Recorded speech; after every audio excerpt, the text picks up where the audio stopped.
recordando brevemente lo que vimos ayer, vimos 3 puntos, un punto por cada una de las sesiones del día de ayer. En el primer punto vimos el problema, entre comillas, del perdón. Entre comillas, para nosotros, de nuestro punto de vista, para Dios jamás ha sido un problema el perdón. Él había decretado desde siempre el cómo Él iba a perdonar pecadores. Pero vimos que entre el perdón de Dios y nosotros se interpone, por un lado, nuestro pecado. Y como personas responsables que somos culpables por nuestro pecado. Y el pecado tiene que ser castigado. Entonces, por un lado, entre el perdón de Dios y nosotros se interpone nuestro pecado. Y por otro lado, se interpone la ira de Dios mismo. El pecado provoca a ira. Y una vez que su ira es provocada, es encendida, tiene que consumir todo para que sea completamente derramada. Ese fue el punto 2 que vimos el día de ayer, la satisfacción. Dios tiene que satisfacerse a Él mismo, en su ley, sus atributos, su nombre, pero siempre pensando que es Él mismo el que se tiene que satisfacer, su santidad, su justicia, Él mismo. Entonces, una vez que Él se satisface, entonces es como puede Él otorgar el perdón a aquellos que se arrepientan y crean en la obra de nuestro Señor Jesucristo. Ahora, la manera en que Dios satisface su ira es por medio de la sustitución, que fue el tercer punto que vimos el día de ayer. Aprendimos ayer que sin sustituto no hay salvación.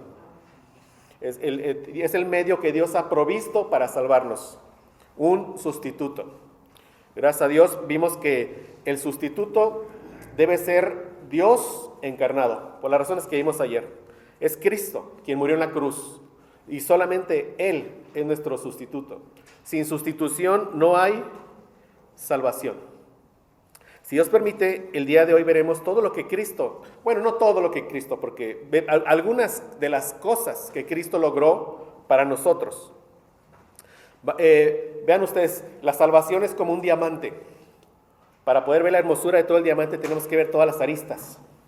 Pero veremos 5 de esas aristas de lo que Cristo logró por nosotros, ahí en la obra de redención en la cruz. Vamos a ver por un lado la expiación, la propiciación, la redención, la justificación y la reconciliación. Y como veremos, estos 5 aspectos de la salvación están muy relacionados entre sí. Por ejemplo, la justificación nos lleva a la reconciliación. Como dice Romanos 5:1, justificados pues por la fe, tenemos paz para con Dios. Es necesario primeramente pasar por el tribunal de Dios, ser justificados, para entonces poder ser reconciliados. Están muy relacionados entre sí. Y agrega aquí Romanos 5:1, por medio de nuestro Señor Jesucristo. Entonces, en esta primer hora, este primer tiempo, si Dios permite, vamos a ver la expiación, que es uno de los de las cosas que el Señor Jesucristo logra para nosotros, yo diría de las más complicadas de entender, pero que el Señor nos ayude. Mire, Grudem, un buen teólogo, define la expiación como, vean, la obra que Cristo hizo en su vida y muerte para ganar nuestra salvación. Es un concepto muy amplio. Como dice el mismo Grudem, dice, esta definición indica que estamos usando la palabra expiación en un sentido más amplio del que se usa en ocasiones. Y sí, él lo usa en un sentido muy, muy amplio con respecto a otros teólogos. Pero en un sentido Grudem tiene razón, porque la expiación tiene todo que ver con la sustitución. ¿Y por qué nuestro Señor Jesucristo fue un sustituto que fue, digámoslo así, fue una ofrenda agradable a Dios? ¿Por qué? Por su vida. Porque fue la vida, se entregó la vida de alguien que no había cometido un solo pecado. Entonces tiene todo que ver lo que Él dice, lo que Cristo hizo en su vida y muerte. Entonces tenía que ser la vida de una persona, de alguien que fuera verdaderamente hombre, pero sin pecado. Sí me sigue, ¿no? En la sustitución.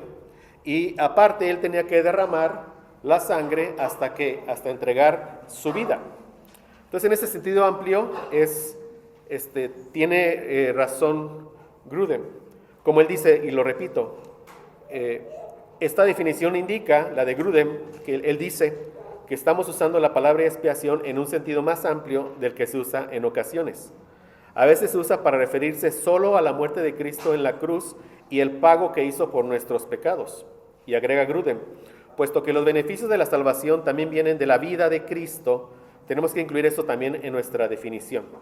O sea, no estamos en desacuerdo con el teólogo Wayne Grudem, pero yo creo que es útil ver la expiación de una manera más específica para entender un poco más claro todo esto y sobre todo ver lo que logró para nosotros. Y vamos a ver que la expiación está íntimamente ligada a la propiciación. De hecho, la propiciación es parte de la expiación. Veo muchas caritas con interrogación aquí, pero van a ver que al final se va a aclarar varias de estas cosas, si Dios permite. Si no tienen la Biblia, hermano, y puede ir ahí muchas horas. Entonces, vamos a ver lo que les estoy comentando. La propiciación está dentro de la expiación. O sea, la obra de expiación incluye la propiciación. Entonces tenemos que considerarlas juntas. Ambas son parte de la expiación. Una logra la otra. La expiación logra la propiciación. Pero como vemos en las Escrituras, se toman como toda una obra, como una sola obra. Bueno, sé que ahorita no me entienden mucho y está bien.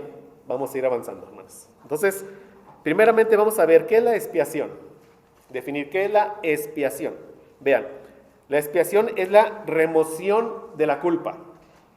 ¿Sí, mis hermanos? Es la remoción de la culpa, la expiación. La expiación es alejar mi culpa. Es llevar lejos mi culpa. La palabra ex significa fuera de. O sea, es alejar de mí la culpa. ¿Qué vimos ayer? O sea, somos que pecadores. Y como personas responsables somos que culpables. Y por nuestra culpa, entonces la ira de Dios está sobre nosotros. Entonces, de nuevo, ¿qué es la expiación? Es mi culpa, que es alejarla de mí. Llevarla lejos. ¿Sí, mis hermanos? Llevarla lejos. Fuera de. Ahora, ¿cómo se logra la expiación? ¿Cómo se logra que la culpa sea llevada lejos? Por medio de un sustituto. Por medio de un sustituto. Él es el que lleva la culpa de mis pecados sobre sus hombros.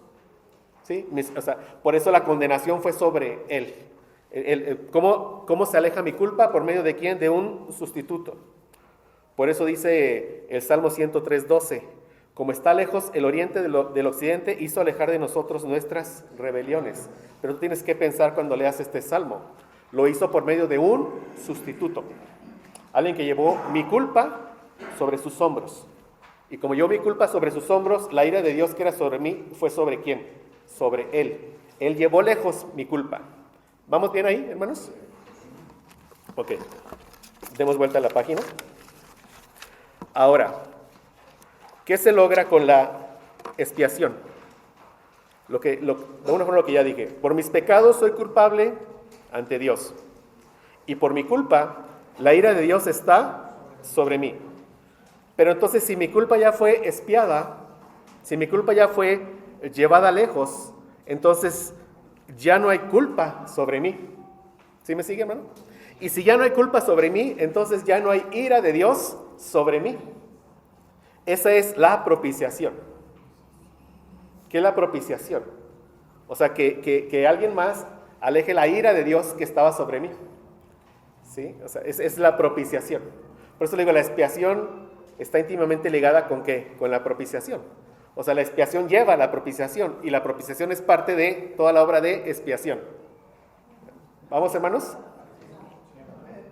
Ok, ahí vamos. Muy bien. Entonces, miren, la propiciación. Entonces, ¿qué es? Bueno, ¿qué es la expiación? A ver, alguien que me diga, ¿qué es la expiación? El alejamiento de nuestro pecado. No de nuestro pecado, ¿de qué? De la culpa. Sí, tratemos de ser, como nos decía Castiblanco, más precisos. Es que los pecados es como un concepto ahí flotando. Pero verdaderamente, ¿qué es lo que acarrea el pecado sobre mí? La culpa. Y la culpa es la que me trae condenación. Lo que tiene que ser alejado de mí, que es esa culpa, para que la condenación también sea, que ya no esté sobre mí, ¿sí? Entonces repito de nuevo, ¿qué es la expiación? Ajá. ¿Y cómo es posible que mi culpa sea llevada lejos? ¿Y quién es el sustituto? Amén, ahí vamos, ¿verdad? Muy bien.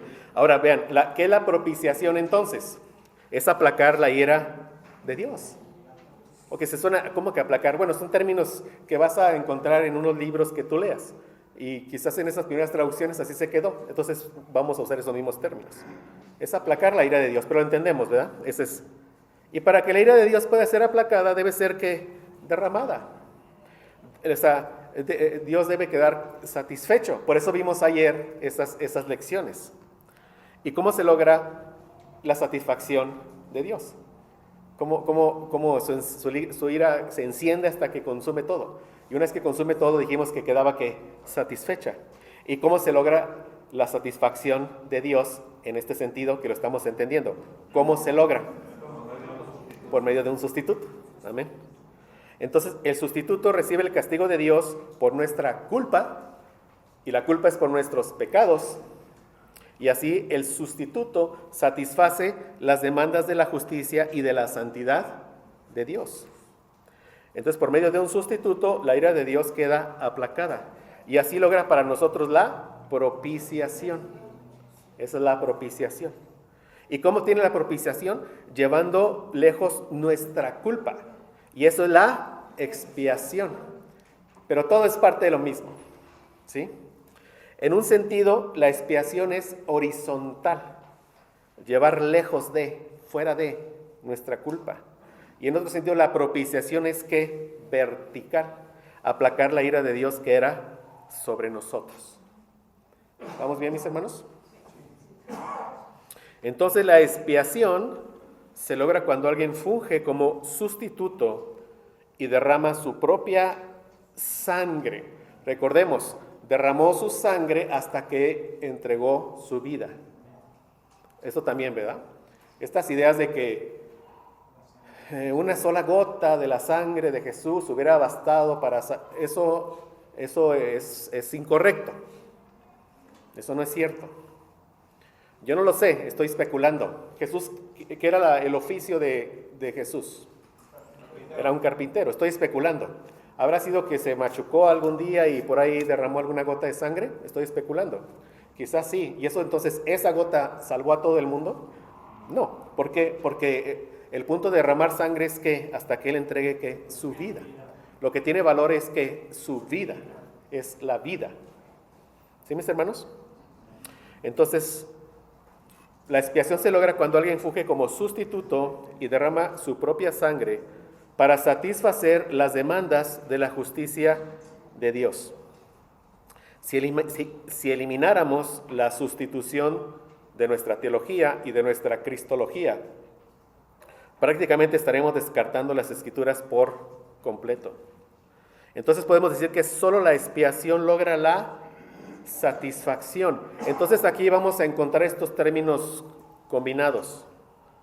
Es decir, solamente la expiación sustitutiva obtiene nuestra propiciación. ¿Sí estamos ya entendiendo? ¿Toño?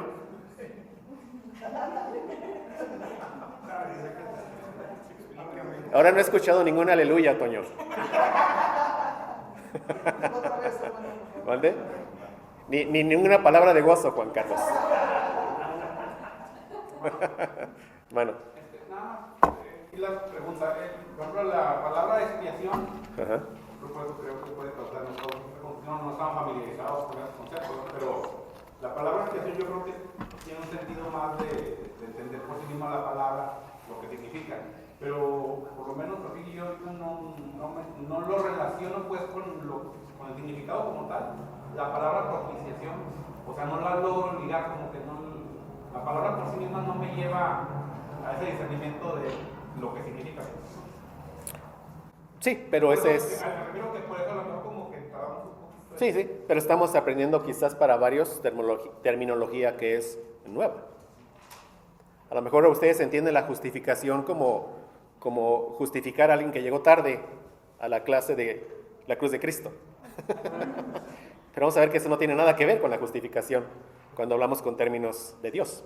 Entonces sí entiendo que estos pueden ser términos nuevos para algunos y está bien, es parte de esto, pero estos son los términos que tenemos que irnos aprendiendo. Eso es, expiación, llevar lejos la culpa. Propiciación, aplacar la ira de Dios que está sobre mí. ¿Sí, hermanos? Vamos aprendiendo así los términos. Y gracias por el comentario. Pero vean ustedes, la expiación sustitutiva obtiene nuestra propiciación. ¿Y por qué digo expiación sustitutiva? Porque hay otro tipo de expiación que no es sustitutiva. Pero ya entiende este término, ¿verdad? La expiación sustitutiva, ¿qué trae a su mente con eso? ¿Por medio de quién? De un sustituto. ¿El único sustituto quién es? Nuestro Señor Jesucristo. Entonces, cuando tú veas expiación sustitutiva, dices, expiación por medio de Cristo, porque Cristo llevó mi culpa y cargó la ira sobre mí. ¿Ves? Todo esto ya estás pensando. Eso obtuvo nuestra propiciación. La ira de Dios ya no está sobre mí. ¿Vamos bien, mis hermanos? Ok, entonces, vean, otra manera de llamar a la expiación sustitutiva es expiación vicaria. Así la van a encontrar también. Expiación vicaria. Sobre todo Berkov usa ese término. Expiación vicaria. Y con este término, de nuevo, debemos de entender que del único sustituto del que se está hablando es de nuestro Señor Jesucristo. Solamente Él. No hay otro sustituto. Un solo sustituto, nuestro Señor Jesucristo. Entonces podemos hablar de la muerte vicaria de Cristo. La muerte sustitutiva de Cristo. La muerte sustitutiva porque lleva la culpa de mi pecado sobre Él. Así aplaca la ira de Dios que era sobre mí y así obtuvo mi propiciación. ¿Vamos bien? Lea usted Romanos de nuevo y lea todo Romanos y se va a dar cuenta que va a encontrar propiciación y expiación, reconciliación, justificación, redención. Y usted tiene que saber a qué, porque esas son cosas que Jesús logró para usted si está en la fe de Jesucristo. Entonces podemos hablar de la muerte vicaria de Cristo, es decir, de la muerte sustitutiva de Cristo, que significa que Cristo murió en lugar del pueblo que vino a salvar. Ahorita hablaba con mi hermano Jorge. Nosotros creemos por las Escrituras, o sea, Cristo no murió por todos los pecados de todas las personas de todo el mundo. Si creyéramos en eso, entonces tendríamos que creer en una salvación que es universal. ¿Sí? Es decir, la ira de Dios se satisface de dos formas. En su pueblo, ¿sobre quién la derrama? Sobre Jesucristo. ¿Por los pecados de quién? Específicos de su pueblo. Pero muchos quedaron fuera. Sobre ellos, ¿cómo se va a satisfacer la ira de Dios? Derramada eternamente en el infierno.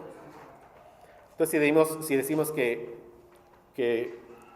Cristo muere por todos y que sea cada hombre el que se apropie de eso, entonces Dios no sería justo. Porque si derramó su ira sobre un sustituto por todos, ¿por qué la vuelve a derramar sobre otros en el infierno? Sí me sigue un poquito. Bueno, sigo viendo muchas caras pero sigamos acá. Entonces dice, la muerte sustitutiva de Cristo significa que Cristo murió en lugar del pueblo que vino a salvar, pagando la pena por los pecados de todos ellos. Es decir, para que las personas pudieran ser reconciliadas con Dios, Jesús debía de ser un sustituto, un vicario. Un vicario. ¿Vamos bien? Ahora, para entender mejor la expiación vicaria o sustitutiva, es útil hacer una diferencia entre lo que es una expiación personal y lo que es la expiación vicaria. Por eso les digo, hay dos tipos de expiación. Entendiendo que la expiación vicaria solo pudo ser lograda por nuestro Señor Jesucristo. solamente por Él. Pero hay otro tipo de expiación, que es ¿cuál? Personal. El hombre como ser caído, al apartarse de Dios por su pecado, el hombre le debe un pago a Dios. Romanos 6:23, ¿qué dice? Porque la paga del pecado es muerte. ¿Qué le debe él a Dios por su pecado? Su vida. Su vida se la debe. ¿No? Entonces, por la culpa de su pecado, pero la culpa de su pecado solo podía ser expiada personalmente. Esa es la expiación personal. ¿De qué manera? Sufriendo eternamente el castigo que acompaña a la transgresión, a la violación de la ley de Dios. Es decir, cada persona va a expiar su propio pecado. Pero ¿cuánto tiempo le va a durar el terminar de expiar su pecado? Toda la eternidad. Entonces ellos, los que no se arrepientan en vida, hablando un poquito del Papa, no hay tal cosa como purgatorio y esas cosas que inventan. Sabemos nosotros, pero solo para aclararlo. Pero todos los que no se arrepientan en vida van a ir al infierno. Ellos eternamente expiarán su pecado. ¿Cómo? Pues ellos llevando eternamente el castigo sobre ellos. La muerte de ellos es una muerte que es eterna. La vida de nosotros es una vida que es eterna. La muerte de ellos es eterna. Entonces, ¿hay una expiación personal? Sí. ¿Cuál es esa? Sufrir eternamente el castigo que acompaña a las transgresiones a la ley de Dios. ¿Preguntas aquí?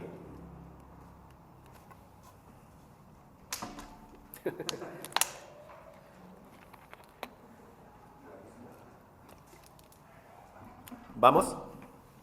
No le dé pena, no le dé pena. A ver, ¿mande? Expiación es llevar lejos, ¿verdad? Bueno, expiación es toda la obra. La tratamos de segmentar para entenderla mejor nosotros. Cuando veamos ahorita el Antiguo Testamento, que lo vamos a ver, a todo se le llama la obra de la expiación. Por eso la definición de Gruden tiene sentido, pero para entenderla mejor la vamos así como segmentando. O sea, no podemos decir, entonces esto solo, no. O sea, gracias por el comentario para aclarar eso. Es que, mire, la obra del Señor es tan compleja, tan grandiosa, que quererlo como meter en cajoncitos es difícil, pero lo hacemos para tratar de alguna forma de entender su gran obra de redención a favor de nosotros. Pero la expiación es una obra más completa. ¿Vamos, hermanos? Bueno, demos vuelta a la página. Ahora, esta expiación personal, ya entendemos lo que es la expiación personal, ¿verdad? Que el pecador en el infierno pague eternamente, ¿verdad? Por su transgresión a la ley de Dios. Vean, esto es lo que Dios hubiera requerido de todas las personas. Eso sería justo, ¿cierto? Estamos diciendo lo mismo de una forma más elaborada, que es justo que Dios enviara a todos al infierno. Entonces es justo que Dios requiriera de todos una expiación personal, ¿cierto? Pero Dios ha actuado también conforme a su justicia, obviamente, pero también conforme a su amor y conforme a su misericordia. Él tiene misericordia de quien tiene misericordia. Él, desde la eternidad, ha escogido un pueblo para la gloria de su gracia. Y para ellos es quien Él ha provisto un vicario. ¿A quién? A Jesucristo, un sustituto, que tomara el lugar de esos pecadores elegidos, ¿verdad? Para que Él expiara la culpa por el pueblo. ¿Sí me siguen? Y así Él alcanzara la redención eterna para estos hombres que Él sustituyó. Esa es la expiación vicaria. ¿Vamos bien, mis hermanos? Vean, el doctor Ched, no sé cómo se pronuncia, pero llama la atención, o bueno, nos pone la atención a nosotros a los siguientes puntos de diferencia entre la expiación personal y la expiación vicaria. Vean, número 1. La expiación personal tiene que ser proporcionada por la parte ofensora. ¿Sí lo ve? Claro, ¿eh? El que ofendió a Dios es el que expiará eternamente su pecado. Entonces, ¿quién es la parte que ofendió? Por otra parte, la expiación vicaria es proporcionada por la parte ofendida. Dios entregó a su Hijo. ¿Ve? Entonces, los que estamos de este lado de la salvación empezamos a ver la gloria de su gracia para con nosotros. Número 2, dice, la expiación personal habría excluido el elemento de misericordia. Sí, los que eternamente expiaran su pecado, sobre ellos no hubo misericordia. Y cuando dice que habría excluido el elemento, es en comparación a ¿qué? A la expiación vicaria. O sea, por la expiación vicaria conocemos la más sublime forma de misericordia. ¿De qué manera Dios tuvo misericordia de nosotros? No pasando por alto su justicia, derramando su ira sobre un sustituto perfecto, santo, inocente. Ahí entendemos nosotros la misericordia de Dios, de esa forma. Y número 3, la expiación personal habría estado para siempre en proceso, lo que acabamos de explicar. Y por eso esa no puede resultar jamás en redención. ¿Sí? ¿Sí se entiende? ¿No? Jamás. Pero la expiación vicaria conduce a la vida eterna con Dios. La expiación vicaria conduce a la propiciación, a la redención, a la justificación y a la reconciliación. A la vida eterna, a la salvación completa en Dios. Bueno, vamos a ver evidentemente un pasaje en el Antiguo Testamento que nos va a hablar de todo esto. Y ese es el día de la expiación anual. El día de la expiación anual. Esta era una celebración del pueblo judío. Y a toda esta completa se le llama el día de la expiación. Por eso le digo, no podemos como encajonarla, la expiación. Todo era el día de la expiación. Era el día de la salvación. Así se le conocía, ¿no? O sea, es el Yom Kippur en hebreo, ¿no? Era un día al año, cada año. Pero ese día era el día de la salvación. Por eso les decía, la definición de Gruden, no estamos en desacuerdo con su definición. Pero al irla como entendiendo un poquito más segmentada, nos podemos dar una mejor idea de todo lo que implica. ¿Verdad, mis hermanos? Entonces vamos a ver Levítico 16, 1 al 2. Ahí lo tiene. Dice, habló Jehová a Moisés después de la muerte de los dos hijos de Aarón. Se refieren a Nadab y Abiud. ¿Verdad? Cayó la ira de Dios sobre ellos porque ofrecieron un fuego extraño que Jehová nunca les mandó. Y dice, cuando se acercaron delante de Jehová y murieron. Y Jehová dijo a Moisés, di a Aarón tu hermano, que no en todo tiempo entre en el santuario detrás del velo. O sea, ¿a qué lugar se está refiriendo? Al lugar santísimo, no en todo tiempo. Y le queda claro, delante del propiciatorio. ¿El propiciatorio qué era? La tapa de qué? Del arca del pacto, de la alianza, del pacto. Ajá. Dentro del arca se guardaban 3 elementos, si recordamos.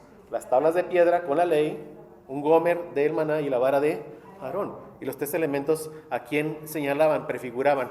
A nuestro Señor Jesucristo. La ley es su carácter. El maná es el pan del cielo que viene y nos alimenta.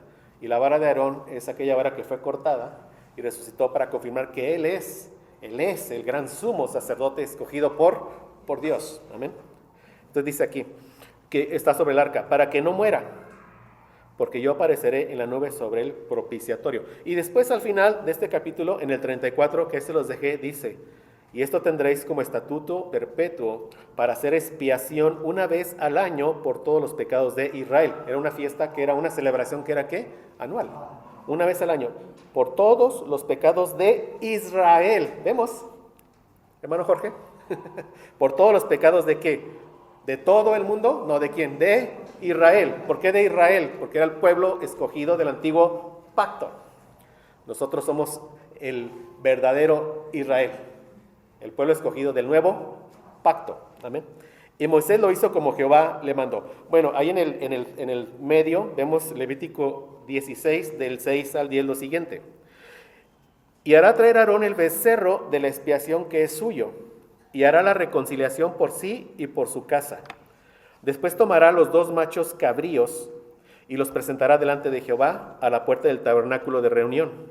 Y echará suertes Aarón sobre los 2 machos cabríos, una suerte por Jehová, otra suerte por Azazel. Y hará traer a Aarón el macho cabrío sobre el cual cayere la suerte por Jehová, y lo ofrecerá en expiación.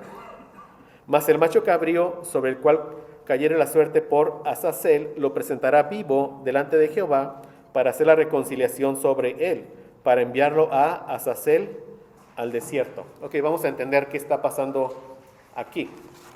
Den vuelta a su hoja.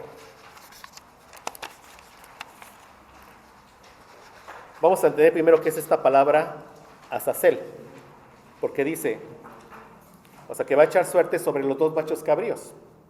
Uno va a ser de Jehová y dice otro por Azazel, es lo que dice aquí. Entonces, algunos creen que esta palabra Azazel viene de dos palabras hebreas, es, que es chivo, y azal, que es soltar.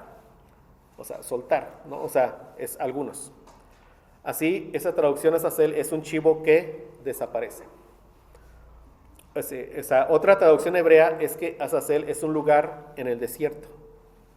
Así será la referencia a un lugar en las montañas, un precipicio. Según esa tradición, el macho era echado al desierto, o sea, llevado lejos, fuera, a su destrucción. Dice el teólogo del cual saqué esta nota, dice, cualquiera que sea la interpretación, la idea es que los pecados son echados fuera y desaparecen. Esa es la idea, ¿verdad? ¿Sí? Esa es la idea. Como vemos aquí, es esta misma idea que encontramos en Miqueas 7:19. Él volverá a tener misericordia de nosotros, sepultará nuestras iniquidades y echará en lo profundo del mar todos nuestros pecados. O sea, para los hebreos, tanto el desierto como el mar eran como lugares grandes, desconocidos, lejos, el abismo y lejos. O sea, las cosas que se echaban tanto en el desierto como con el mar ya estaban perdidas. Pero habla de una perdición, una destrucción. Es lo que se refiere aquí, es la idea. Entonces, como leímos en el texto de Levítico, en el día de la expiación, el sumo sacerdote, y sabemos, ese sumo sacerdote es alguien que había sido escogido por Dios. Y solamente por Dios. Y solamente él podía ofrecer el sacrificio requerido por Dios para expiar los pecados del pueblo.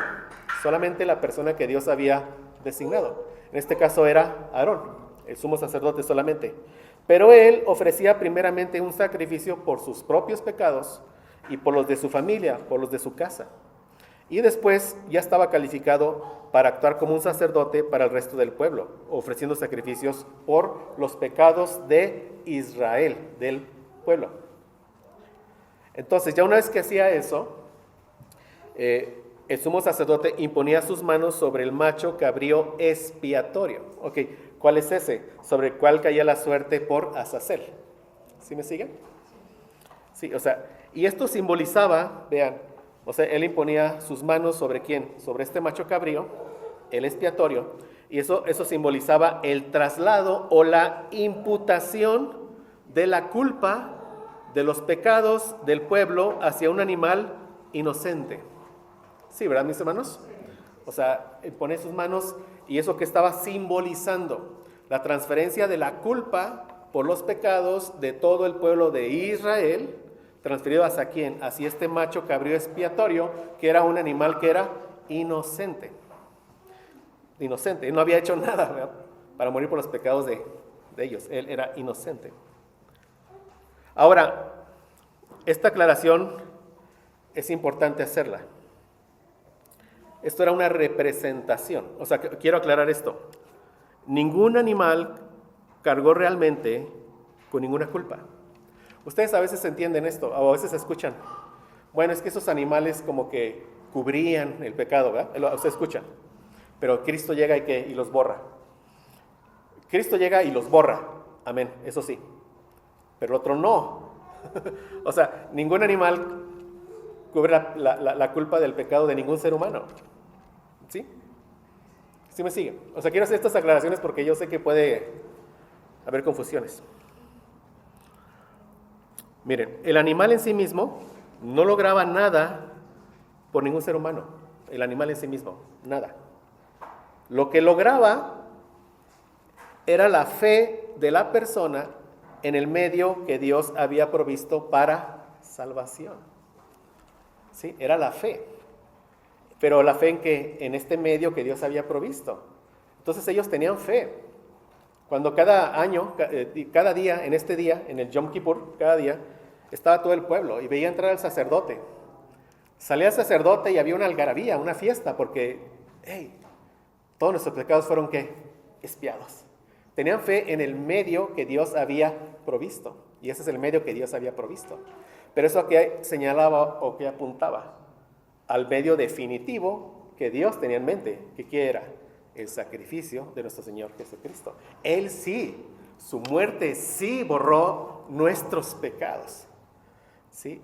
Y la fe de ellos, aunque lo veían en sombras, pero Dios por eso les tomaba en cuenta la fe, porque en sombras estaban viendo ¿qué? A la persona de nuestro Señor Jesucristo. Por eso cuando veíamos las clases de El Camino de Emaús les decía que una forma de verlo, ¿verdad? Esa es una forma de verlo, o sea, nuestro Salvador es tan glorioso que su sombra alcanzaba para salvar a todo el pueblo del antiguo pacto. Pero finalmente Él, y solamente Él, es el que borró, quitó por completo los pecados de su pueblo. De su pueblo. Ahorita hablaba con mi hermano Jorge, cuando ven ustedes en las Escrituras que dice los pecados de todo el mundo, recordemos, los judíos pensaban que la salvación era solamente de ellos, de los judíos. Es la idea que ellos tenían. Pero los apóstoles les estaban enseñando que no, que el Señor Jesucristo había venido para salvar a gente de toda lengua, tribu, pueblo y nación, conforme la promesa dada a Abraham. Entonces, pero bueno, haciendo esa aclaración.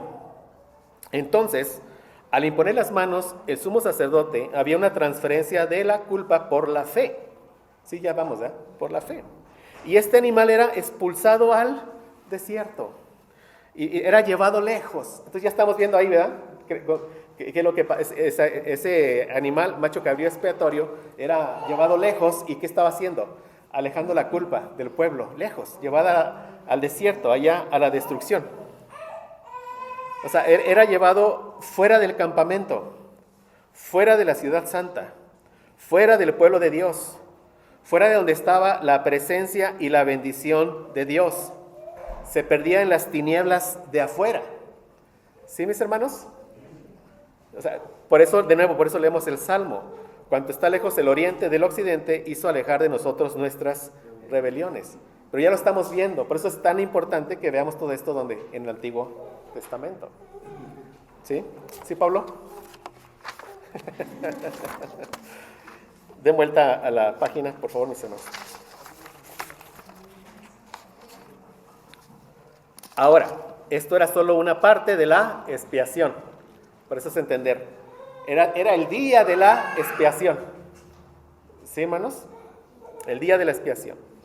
La otra parte era la muerte del otro animal inocente. Recordemos, había 2 machos cabríos. Una suerte para quién, para Azazel, otra suerte para quién, para Jehová. El que era para Jehová era el otro animal inocente.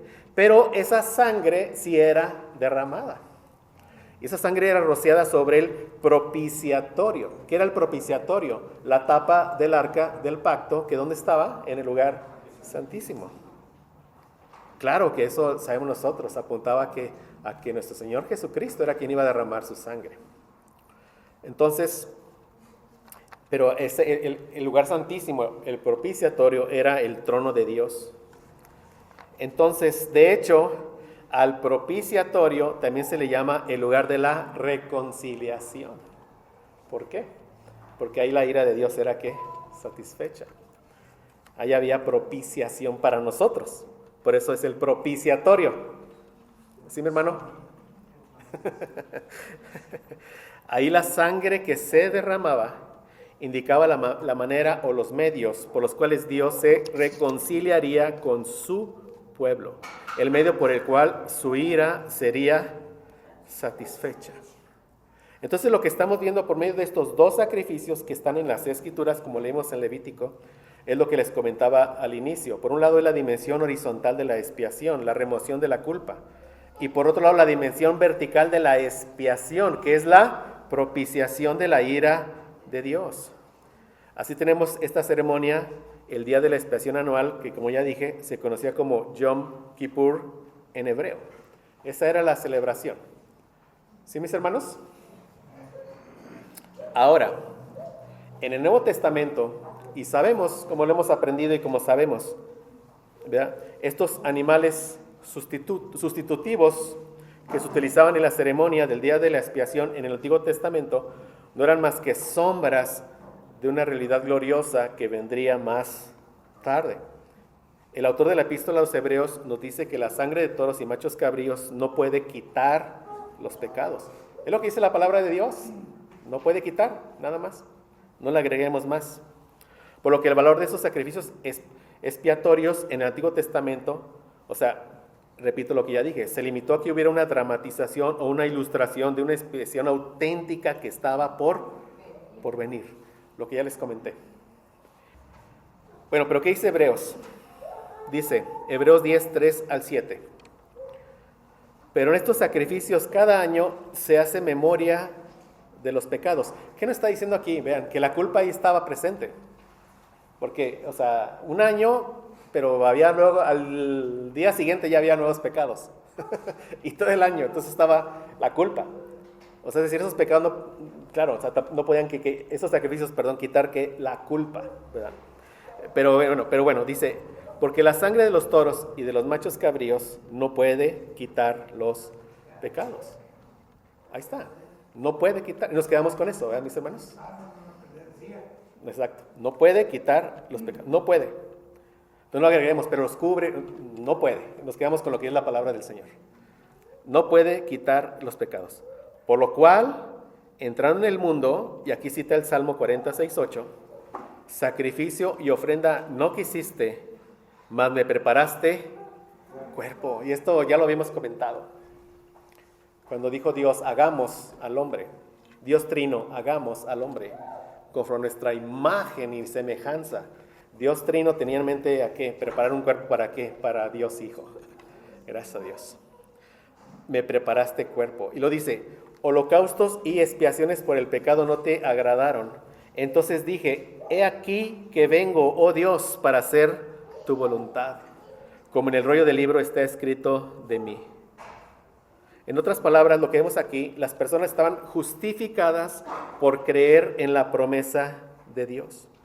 Y eso, o sea, se les reafirmaba cuando veían estos ritos y ceremonias año con año, que como mencioné, eran sombras de una realidad que aún no había llegado. Y lo único porque los pecados del pueblo en Israel recibieron verdadera expiación fue por la expiación de Cristo. Cosas que solamente se prefiguraba. ¿Vamos bien, mis hermanos? Vamos ahora a este primer Viernes Santo, el día que nuestro Señor Jesucristo fue crucificado. Juan 19, ahí lo tiene, ¿verdad? 14 al 16. Dice aquí la palabra de Dios. Era la preparación de la Pascua y como la hora sexta. Para los judíos, su día empezaba a las 6 de la mañana. Entonces, ¿cuál era la hora sexta? El mediodía. ¿Y dónde estaba el sol al mediodía? En el cenit, en el punto más alto. Ok. Entonces dijo a los judíos, y aquí ¿quién está hablando? Pilato. Vean, aquí como que sigamos el relato que dimos en la primera clase, ¿sí? Tenemos eso y sigue ese relato aquí. He aquí vuestro rey. Ellos gritaron, fuera, fuera, crucifícale. Pilato les dijo, ¿a vuestro rey he de crucificar? Y respondieron los principales sacerdotes, no tenemos más rey que César. Así que entonces lo entregó a ellos para que fuese crucificado. Tomaron pues a Jesús y le llevaron. ¿A dónde le llevaron? Fuera. ¿Fuera de dónde? De la ciudad. ¿Por qué? Porque Él es el macho cabrío expiatorio. Con mayúsculas. Sigamos leyendo Juan 19, 14 al 22. Y él, Jesús, cargando su cruz, salió al lugar llamado de la calavera, y en hebreo, Gólgota. Y allí le crucificaron. Y con él otros dos, uno a cada lado, y Jesús en medio. Escribió también Pilato un título que puso sobre la cruz, el cual decía, Jesús Nazareno, Rey de los judíos. Y muchos de los judíos leyeron este título porque el lugar donde Jesús fue crucificado estaba cerca de la ciudad. Cerca, pero el Gólgota estaba fuera de las murallas de la ciudad. Estaba fuera de los límites de la ciudad. Así tenía que ser. Jesús tenía que ser llevado fuera del campamento, fuera de la ciudad amada, fuera de la ciudad santa, fuera de la presencia de Dios. ¿Sí me está siguiendo? Fuera del templo, ciertamente, lejos del templo, donde manifestaba Dios toda su gloria, en el templo, en el lugar santísimo. Por eso Jesús tenía que ser llevado fuera. Estaba cerca, pero estaba fuera. Y el título estaba escrito, el título Jesús Nazareno, Rey de los Judíos, en hebreo, en griego y en latín. Y dijeron a Pilato los principales sacerdotes de los judíos: no escribas Rey de los Judíos, sino que él dijo: soy Rey de los Judíos. O sea, él dijo. Y respondió Pilato: lo que he escrito, he escrito. Entonces, recordando, aquí se nos vuelve a decir de esta hora sexta. No, perdón. O sea, lo que ya dije. O sea, la hora sexta era el mediodía.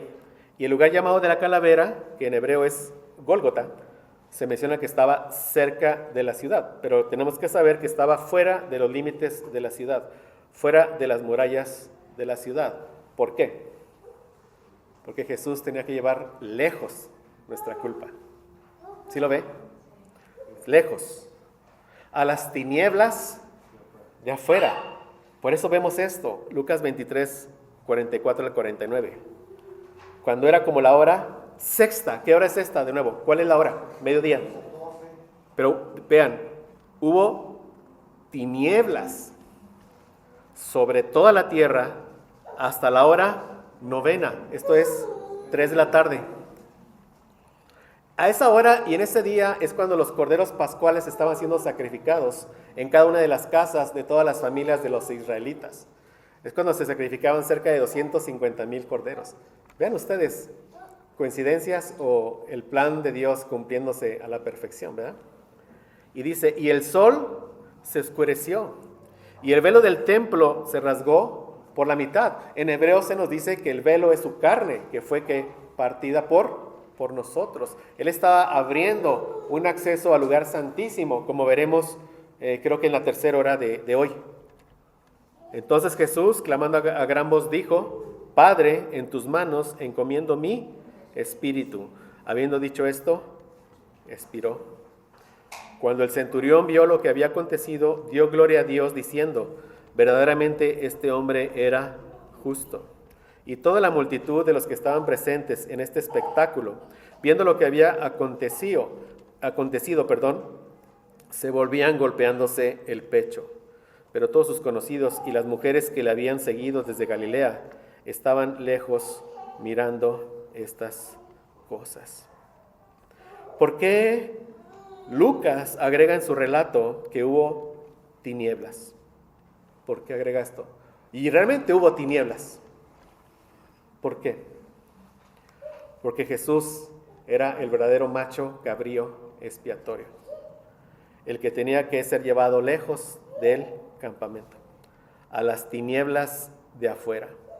Hubo tinieblas porque estaba cargando con la maldición de todos nuestros pecados. Como dice Gálatas 3:13, Cristo nos redimió de la maldición de la ley, hecho por nosotros maldición. Porque está escrito, maldito todo el que es colgado en un madero. Como comentamos creo que el día de ayer, toda la culpa por la perversidad de todos nuestros pecados estaban sobre él. Por eso es que Dios lo desampara y lo abandona.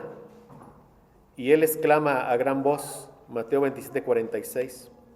Cerca de la hora novena, Jesús clamó a gran voz diciendo, Elí, Elí, lama sabactani. Esto es, Dios mío, ¿por qué me has desamparado? Entonces, y ahí él derramó ¿qué? Su sangre. Y porque la ira de Dios fue derramada sobre él, por eso él es la propiciación por nuestros pecados. Amén.